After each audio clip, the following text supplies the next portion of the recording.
Hello, welcome. Welcome to Mending Threads. This is your safe place and your stronghold for whole body wellness.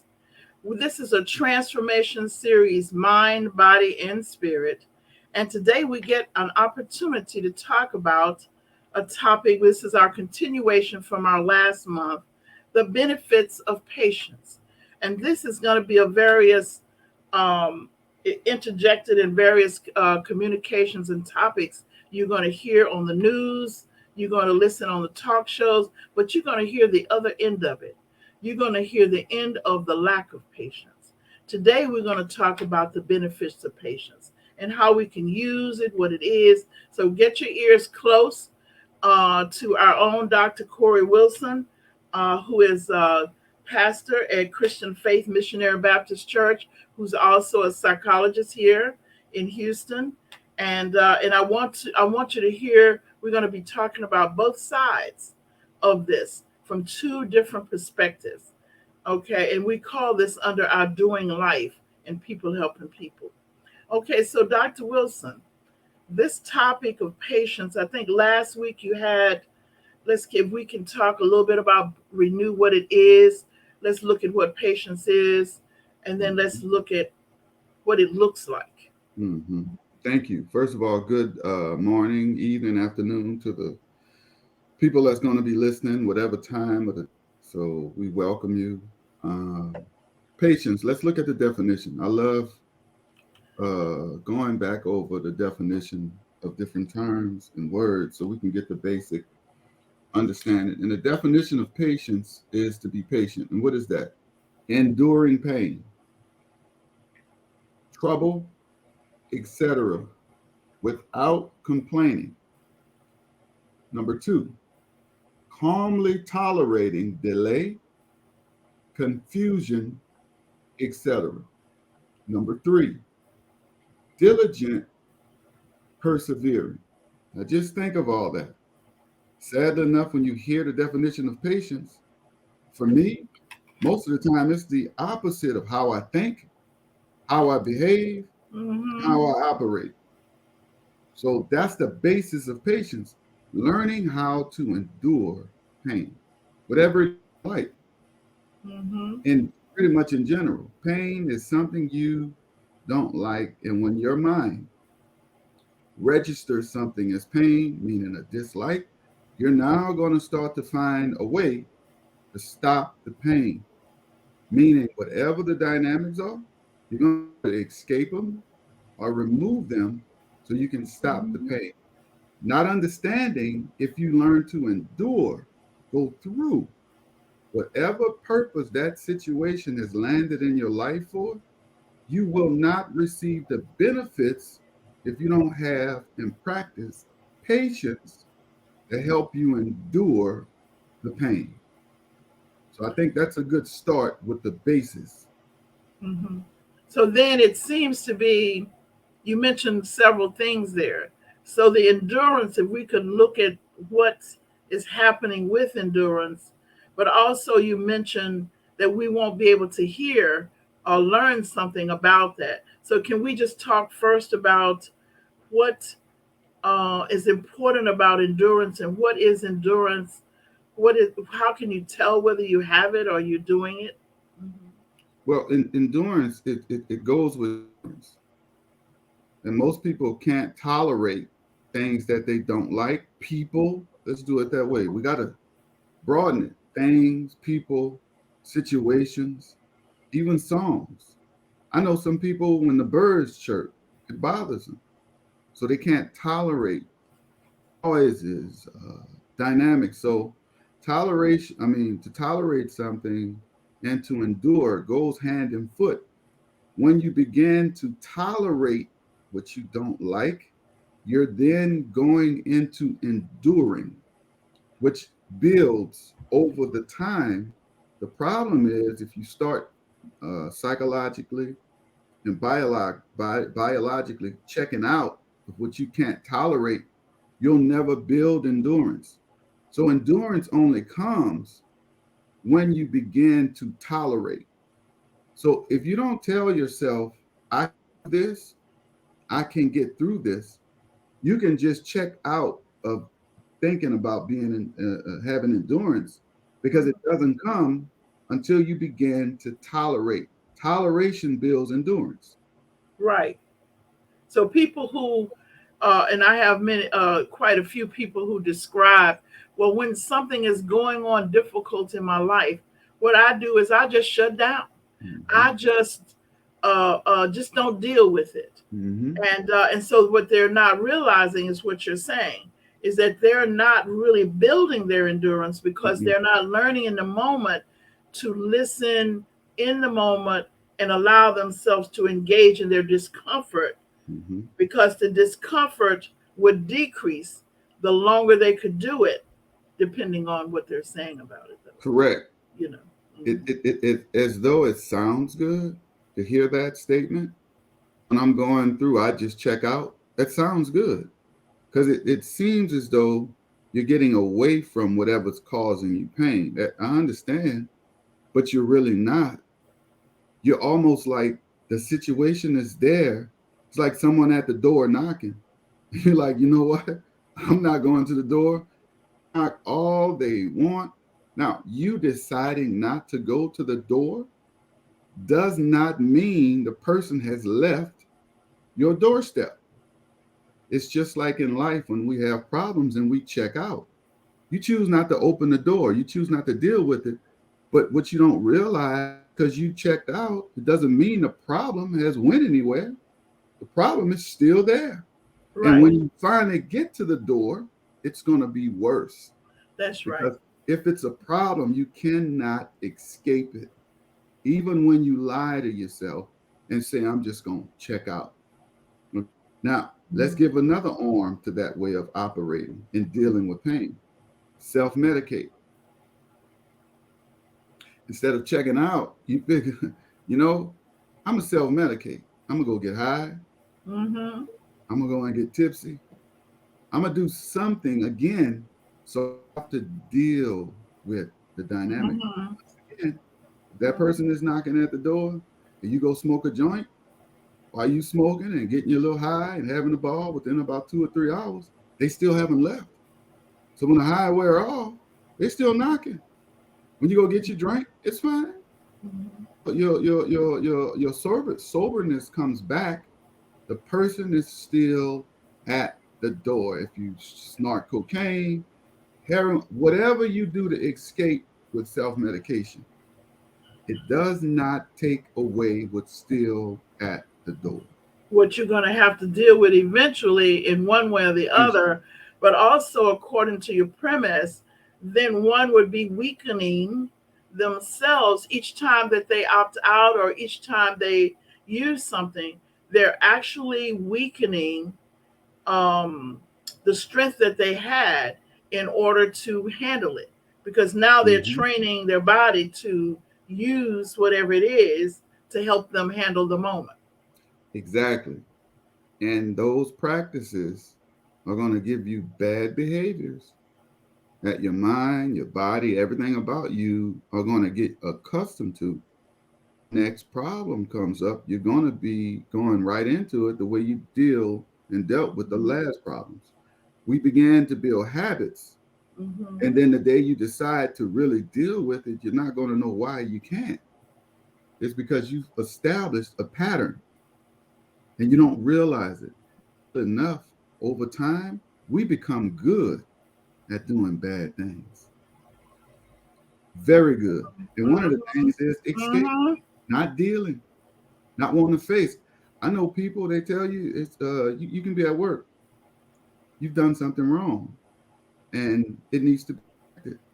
So one of your supervisors call you and say, hey, let's cover, what we need to fix. And the more they are covering what you need to fix, you're getting offended. Why? You don't deal with things that are wrong or problems, you escape them. So while the person is giving you correction, you feel while they're talking, it's not a form of correction. You think they hate you.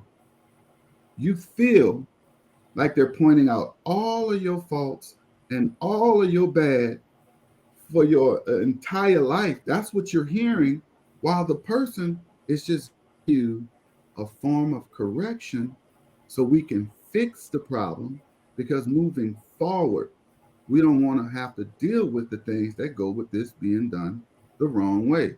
But when you've created a pattern of escape, not Yes. healing, I'm just Mm-hmm. telling you, it spills into every aspect of life. You don't want to deal with nothing that you don't agree with, you don't like, and Mm-hmm. what might cause you some pain or what might push you. You don't even then want to be pushed. Even when something is pushing you, you think it's something negative. Mm-hmm. So there may be some other things that we could use to recognize in our daily lives. So I have a few people who resist in a manner of not answering their telephone when you mention the door. So on a job, they have so many things that are behind that they're not doing, blah blah blah. But the telephone rings, and I have this young man who works at the post office, and he says, one of the things is I just don't answer my phone, and so I know that they're going to be asking something for me to do. But I mean, there's some other issues of boundaries and everything, but he's avoiding answering. He says, and then when I answer, not one thing do they want five things. So you see, part of it would be, I guess, what you're saying is that if he could tolerate the pain temporarily in Mm-hmm. the moment, he would only have the one thing to deal with, and it would set up a strength to deal with the other things that may come. Mm-hmm. Mm-hmm. And let me say this. You're right. The sad thing about pain or something that's coming that we know we have to brace for, that might cause pain, no matter what it is. A lot of it is in our head. To be honest, I'm just breaking it down. You anticipate what you're feeling. You got a problem. You got a dynamic. What you're running from is your anticipatory thoughts about what you think is going to do to you if you face it. But when you look at it from a different angle, nothing has happened yet. So you're starting to run based on something that hasn't happened, but in your mind, in your head, you have preconceived. You have went ahead before it actually happens, and you've preconceived it happening. Mm-hmm. You are working on anticipatory pain. It's not even pain yet. That's why it's so damaging, because it hasn't even happened, and you're already responding to what hasn't physically happened. Mentally, you've played it 1,000 times. You've played it 1,000 different ways. You've played it where it has a thousand of the same out. And psychologically, as you're sitting pondering, all the thoughts result in the same negative thing. So you begin to tell yourself, I must do something about these thoughts. And all that is anticipatory. That's why it's so damaging to us, because we don't even allow ourselves to deal with the problem before we begin to shut down, get upset, go hide, self medicate, explode, etc. And then when someone come to check to see what's going on, the first thing you're going to tell them is understand. And they can't. Why? You are responding, I hate to say this for the most part, to something that has not actually happened yet. Right. There's a relationship to something, a sequence of behaviors that can eventuate when you talked about anticipation, Mm-hmm. the fear of the behavior of rejection, Mm. and the whole idea of patience or impatience. That when the person you mentioned about it doesn't come the way you want it. So sometimes impatient when it doesn't look like I want it, the way that I want it. It looks like that the person is not approving of what I am or what I'm saying or what I'm engaging in because I'm not really with them in the moment. I'm anticipating and interpreting something over here of that behavior, you Mm-hmm. see, in terms of being right with the person in the moment.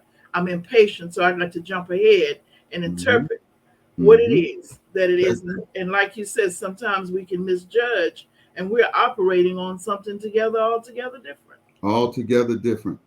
In this world, I've learned as I studied the civil rights and movements from history. One of the things that came out of it, it was a quote, and it was justice delayed means justice denied. Now, just think That's about right. let's Mm-hmm. put that in perspective. Now, these are the civil rights leaders, heavyweight people, heavy thinkers, very articulate, very intelligent, began to get extremely highly educated, spiritual, everything, godly, but they was interpreting justice being delayed as the same as it being denied. Right. Now just put that in perspective. That'll send me up a wall. Yes. That'll have me in a frenzy. That'll have me doing something in regards to feeling like it'll never be. And then I let me add this. One of the things you do when you don't have patience, you lose hope. Yes. Mm-hmm. Okay. See, with patience, it brings hope. And Mm-hmm. in hope, I'm not gonna start to operate like what I'm waiting for will never happen because hope keeps me preparing. Hope keeps me thinking logically. Hope keeps me moving in the direction of what told me I should stop because it'll never happen. Hope and patience, they actually work hand in because when you get a hopeless person, that's they're definitely not patient because they've run out of patience. And when you run out of patience, that's when you lose hope. And one of the worst things you can see in anyone is when somebody has lost patience and then hope. And at that moment, you don't know what you might do, you don't know what you might say because nothing is off the table in a negative way for you to start to deal with something you thought would possibly help you or bring you to a better place. Looks like all the bridges have burned down or closed down. Mm-hmm. You're no longer going to do all the things that you were doing, thinking that one day you could cross that bridge. Mm-hmm. So then, uh, for people who are listening, it would be important for them, important for all of us, to really begin to say, when I'm listening and when I'm in the moment, am I in the moment connecting with this person or connecting with another idea or another belief or another energy, as opposed to wanting the energy, the belief, and the idea to be the same as mine. And that we become not patient when we respond many different ways, psychologically, humanly, whatever, because we can have attacks, we can have anxiety, we can have a lot of other stuff that's related to this patience, only because we're not where with the moment or the hope of the moment. Mm-hmm. So I was getting into that because when you mention hope, people think of hope and talk of hope as though you can experience it, but it's distant. Mm-hmm. But hope is also right there with you as how you interact with everything in the moment. Correct. Mm-hmm. Because Hope is going to be your best friend while you're operating in patience. Mm-hmm. Okay? You won't be patient without hope. Understand that it goes together. So when you start to lose patience, you start to lose hope. So whatever someone is trying to get you to see, understand, or relate to, while you're hearing them, if you start to feel that things aren't going to go your way, Mm-hmm. they're leaning towards you what you didn't want to hear. When you began to hear that, okay, you won't even let them finish, okay, because right there, let me say it this way: with the absence of patience and hope, we feel lost. That's what we hear. We're losing. Mm-hmm. Understand me? And then it gets worse, Dr. Lewis. We start to hear not only are we losing, we're drowning. Mm-hmm. And if you looked at someone that watched people that swam to see they will get in regards to a bodyguard, they would jump in, and them people are in a panic. So sadly enough, when we are hearing people, they're not saying things that we want to hear to go with the things we were hoping they would say, or the dynamics are not going the way we hope. Start to operate thinking that what they are saying is you've lost. So then you say to yourself, why am I continuing to listen to them tell me that I've lost? I'm not going to hear no more of this. And then in the middle of the person talking or the dynamic playing itself out, you out. And then you check in to what you feel you was hearing. And then your response to them in that dynamic is not going to be what it was saying. You've lost track of that. You're going to now try to tell it what you're hearing, and you're going to respond to that. Now you're going to have two totally different discussions at the same. Give me an example in real life for our audience. Give me an example of that little dynamic there, like how that would play out. Because this is someone asked us, tell us a little bit when y'all talking about the theory. Like, say, if I'm talking to my husband or my wife, what is that? If I'm talking to my boss, what does that look like? Okay, you go to your boss.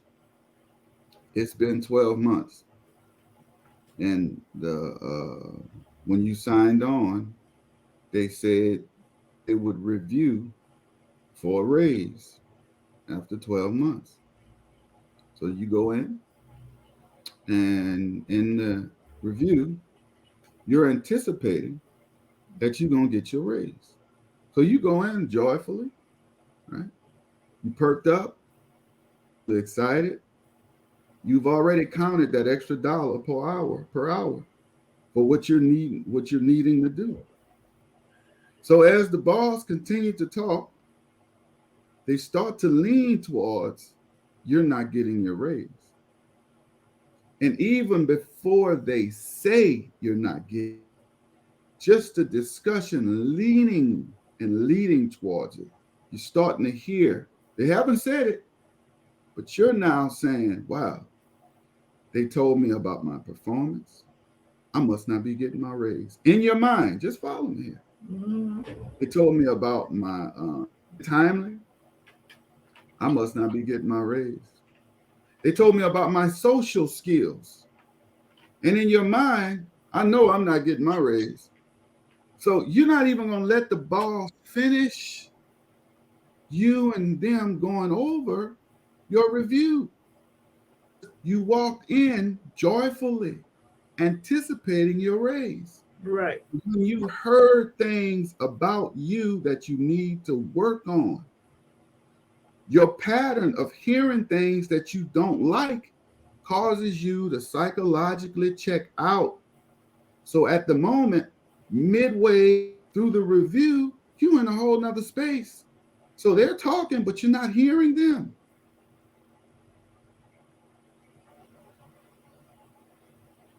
You're hearing you.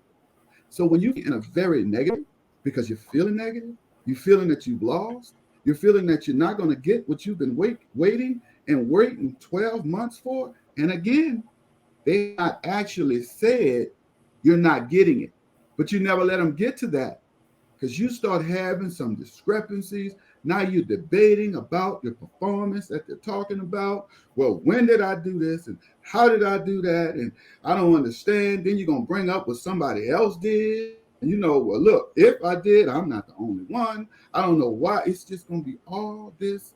And sadly enough, they haven't even told you yet that you wasn't going to get your raise. Now, because of that, you'll never know this. You might not get your raise because you never let them get to that point. But you'll never know. You could have raised, but you just start showing a very bad display of character and being able to just listen. Mm-hmm. Because Setting up a whole. You describing this person as setting up a whole repertoire of attitude, behavior, because of their internalizing certain things, or mm-hmm, and that in itself can mm-hmm, actually bring it to be true of what they're thinking about. exactly. Here's another way of saying it, Dr. Lewis, something we learned in psychology. You know this.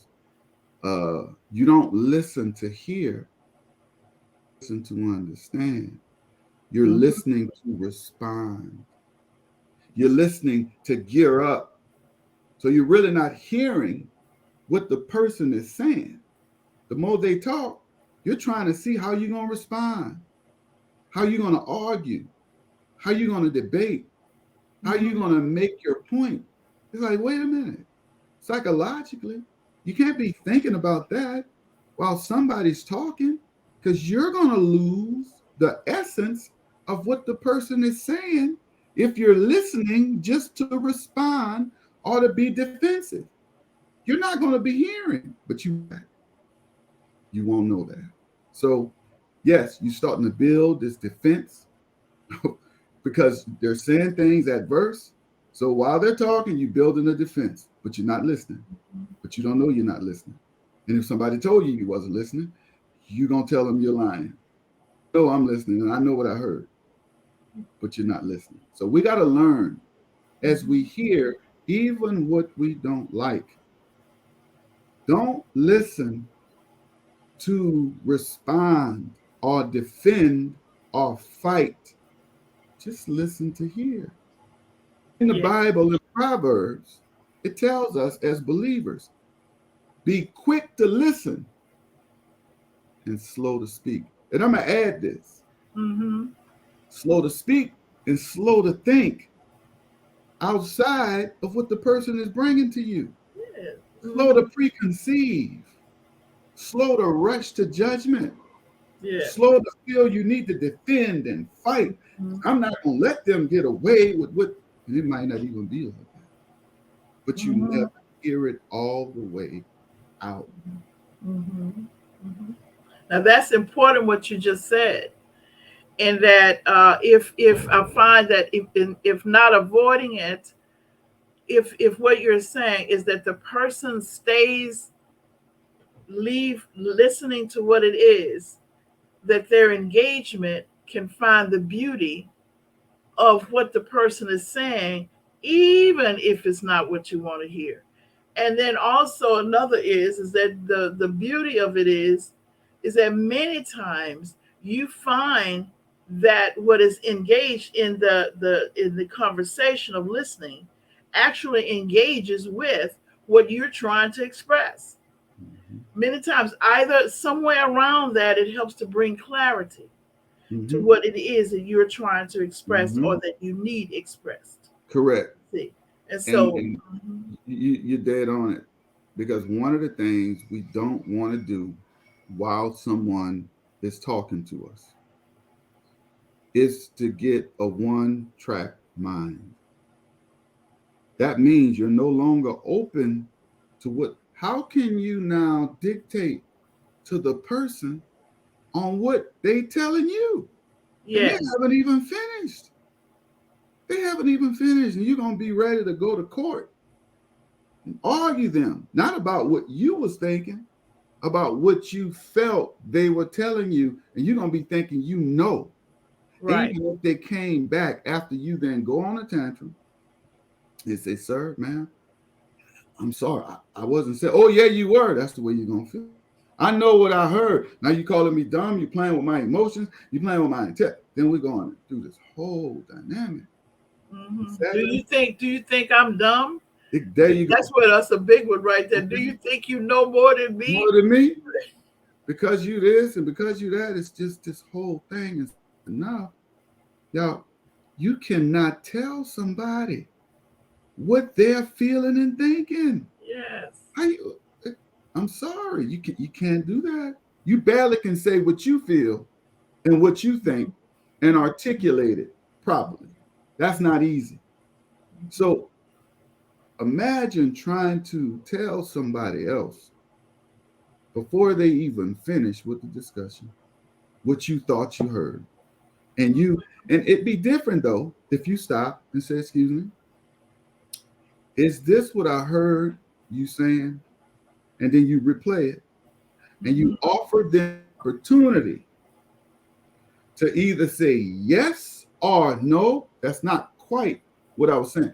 Then they can help you get back on track to what they was trying to convey to you.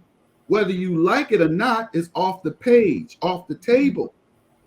Okay?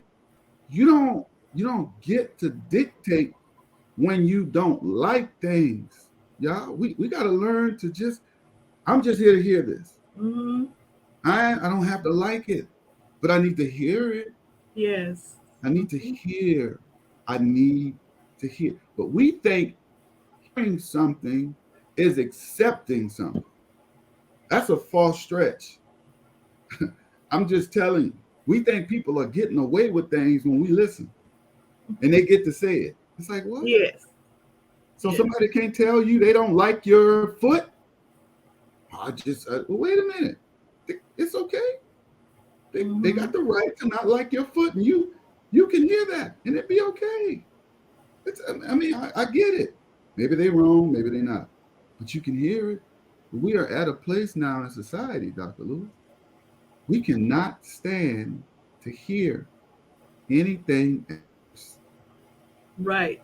and We're it goes to so, a lack of patience. Pastor, you are so there. It's almost as if it's really becoming, I hate to use it, I want to say systematic, Mm-hmm. entrenched, Mm-hmm. prevalent. Mm-hmm. You can see it in the driving. Mm-hmm. When you drive, and this is sort of like in real life what we're speaking about now, the person is talking or driving. Mm-hmm. But as you pass opening or driveway on a fast, usually a car would not just swing out. Mm-hmm. The cars pass. This is when somebody's talking the same thing. So Mm-hmm. you're in the driveway and they just swing out and they Mm-hmm. barely miss the car That's because they right. can't wait. And then when you look back in the rearview mirror, Mm-hmm. there's no car there. Mm-hmm.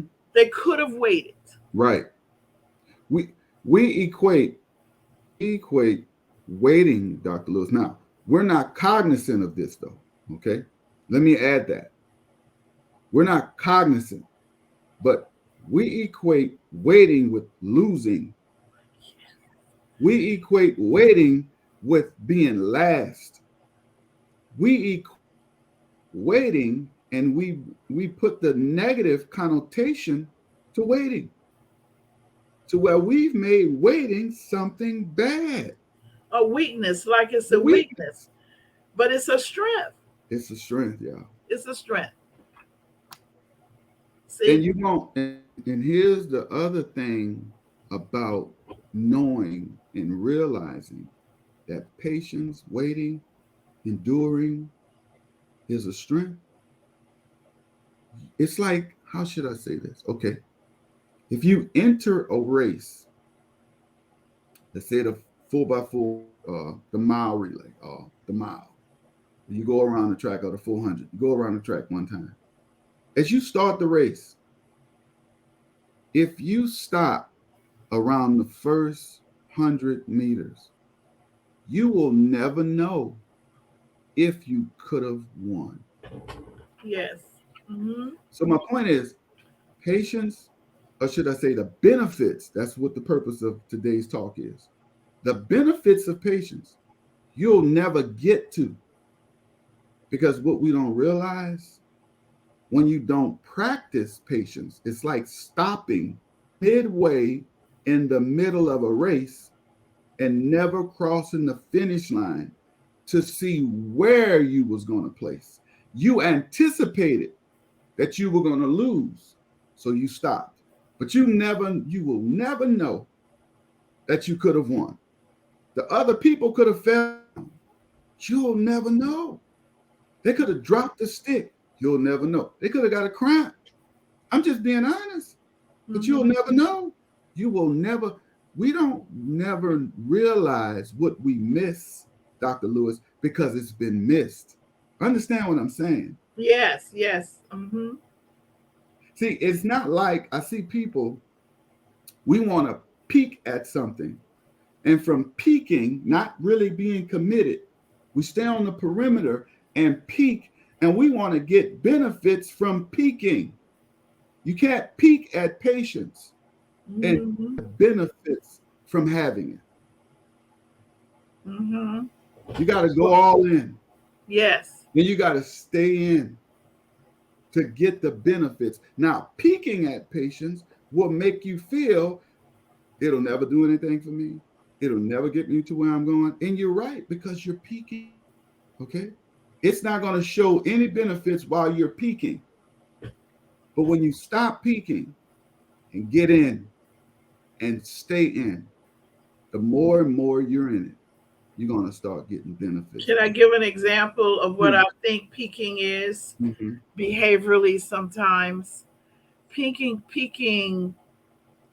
with this endurance and this patience is like talking and rushing ahead, so worried so ahead about what's going to occur that you lose your breath and you begin to stutter, or you begin to do certain things, or you increase your anxiousness or anxiety Mm-hmm. because of your anticipation of moving ahead so Mm-hmm. fast Mm-hmm. that you're peaking past the moment at what's over here, and you're losing out where you are in the moment because you're not hearing, and therefore your body is behaviorally responding to your peaking.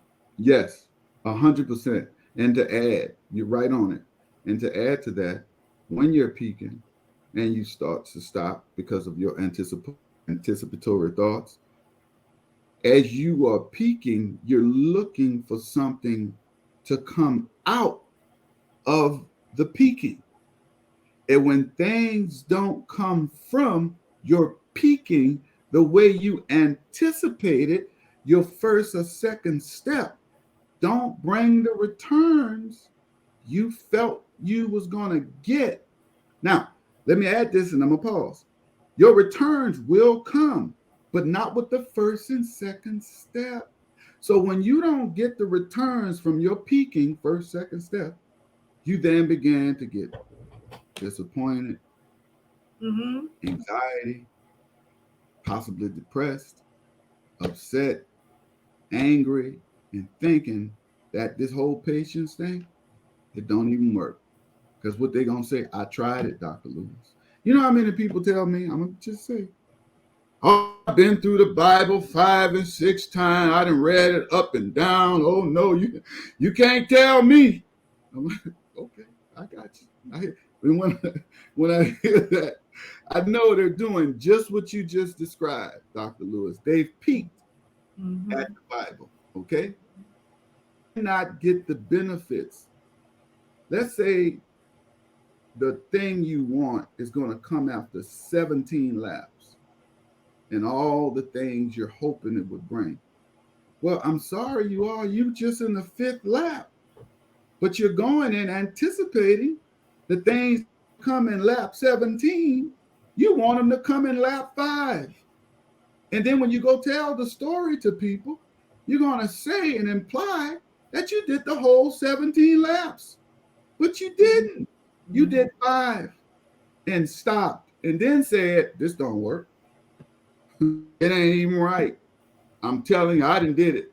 I didn't did it. And yes, you did it 17 times, but you only completed 5 laps. Mm-hmm. But you don't know that. You don't get the benefits, my brothers and sisters, until you stay in something. Mm-hmm. It's long term. The Bible says you reap what you sow, but you have to wait for the seasons to pass. There's a season to sow, mean plant, Mm-hmm. pray, ask, hope, wish, Yes. dream. That's a season. But then the next season is for you to wait for what you hope, what you planted, what you dreamed, what you wished. It's got to go through its season so you can make it to harvest time. Harvest time, let's just say, is anywhere between August, September, October, November, give or take. But Dr. Lewis, we're planting in January, looking for harvest in March, May at best. You're like, what is Mm-hmm. this? This ain't working. It's because you haven't allowed it to go through its proper seasons of time, which Mm-hmm. brings us back to waiting. I'm sorry. It'll never be. And you're going to be thinking what you just tried don't work. And then you're going to tell people, oh, don't even waste your time with that. It don't work. Mm-hmm. And it's a sad cycle, but the benefits of patience, my brothers and sisters, let's talk about that. Mm-hmm. It brings calm Mm-hmm. in the midst of a storm. It brings peace in the midst. Mm-hmm. It brings resolve when you don't know what to do. It'll even bring some understanding to something that's hard and complex. It just will give you just enough for that day. That's the other thing about patience. It's going to give you enough that day. It's not going to give you enough for the next 10 weeks. Patience don't work that way. Mm-hmm. Patience, when you use it for the dynamic you're feeling and thinking at the moment, is going to give you enough to be able to get through what's happening then. Now, at 5 o'clock in the evening, you have patience at 10 o'clock in the morning. Don't think that what you got at 10 a.m. is going to help you at 5 if you don't use patience again at 5. Don't think what you did at 10, 5 p.m. is going to carry you to the next day. You Mm-hmm. get up at 8 in the morning, at 8:26, when a nut bothers you or something bothers you, you got to have and use what? Patience So again. you're saying patience is a deposit that you are actually having to continually deposit, but it brings great investment. Amen. Mm-hmm. That's exactly what I'm saying. And for whatever reason, we deal with patience once we do it once. We think we don't have to use it anymore because automatically we're going to get what we got the last time we used patience because we use patience. But what we don't realize, if we don't use it again and again and again and again, it's like a Mm-hmm. breath. You don't wake up in the morning Mm-hmm. and not have to breathe the rest of the day. You get through the day with a ton of breaths in and out. In your heart, what? It constantly pumps in and out. So why is patience any different? You gotta continue to breathe, use it, Mm-hmm. invest in it, Mm-hmm. deposit in it. Then you get the benefit from it at that moment. Now, let's say you practice it 100 times. Well, you're gonna get the benefit. But 101, when you need to do it again, and you don't, you're gonna lose it. I'm just telling you straight. It And you doesn't can work. tell what you're saying, Pastor. You could tell when you're breathing whether you're giving yourself patience in how you breathe. You know, Mm-hmm. some people pant Mm-hmm. because Right. they're grabbing the next one because they Come on. don't think. But if they just take a deep breath in, Breath. it's the expectation that the next breath is going to come. Mm-hmm. You see, That's, so please know, yes. in order to get the benefits, you got to stay patient.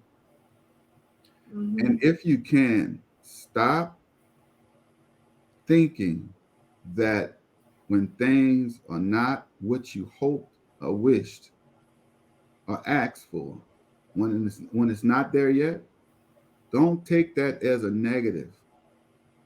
There is still a positive, Mm-hmm. because there is still a strong possibility that if I keep going with the same mindset of hope through patience, getting endurance, that in the next hour, that what I didn't get this hour might happen. Versus if I get to the next hour and it didn't happen this hour, it ain't gonna happen. So all the things that I needed to do in a healthy way, I've stopped.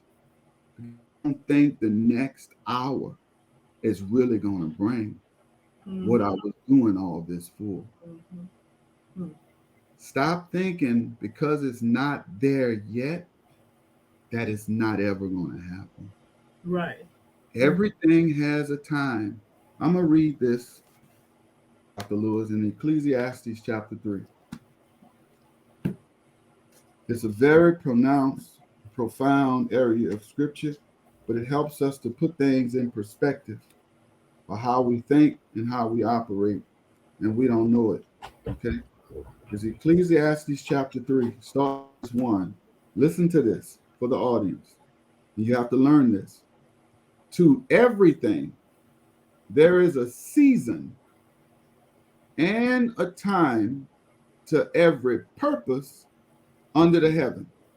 Now, listen to what is going to give us examples: a time to be born and a time to die, a time to plant and a time to pluck up that which is planted, a time to kill and a time to heal, a time to break down and a time to build up, a time to weep and a time to laugh, a time to mourn and a time to dance, a time to cast away stones and a time to gather stones together, a time to embrace and a time to refrain from embracing, a time to get, time to lose, a time to keep and a time to cast away, a time to rend and a time to sow, a time to keep silence and a time to speak, a time to love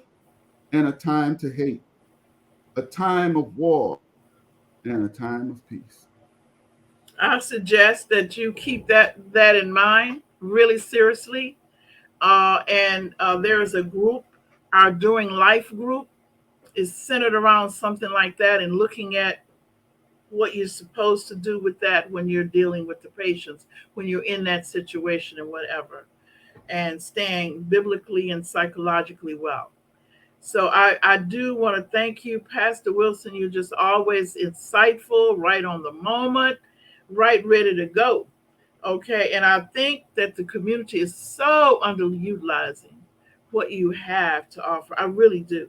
And I've always believed that, but I'm thinking about it. Okay. Yes, So, ma'am. so one of the things is that it says that if thoughts will come to you, I will give you and tell you, if you listen very carefully, I will give you what you need to do in order to do that. And I keep that in mind. So, one of the things I do want to thank you for being here and for representing not only yourself, your beliefs, and whatever, but Christian Faith Missionary Baptist Church as well. And we're going to have you on always the second, as long as God willing, the second Amen. week, so we can expand our awareness. I do want people to know to please go on Women's Resource Center Mending Threads YouTube site. Please sign up as a subscriber. I understand that we need to get subscribers in order to get a channel to give you more of this and to stream. And if you just get all of you listening, everybody on Saturday Morning Wellness, everybody in this audience, everybody on our individual platforms, please go in to Mending Threads, Women's Resource Center Mending Threads, and sign up as a subscriber. Okay, so that we would be able to bring you so many things um, that's available to you, that could be available to you. And so I'm going to look forward to seeing that. I do want to thank you for being here again. And I just want to tell our audience, renew beliefs, rebuild faith, and reconnect your family and your community. For it's not the circumstances we meet, it is the manner in which we respond that determines health, wealth, and wellness. Thank you. And I do look forward to seeing you same place, same time, same station next week, God willing. Thank you again. Thank you.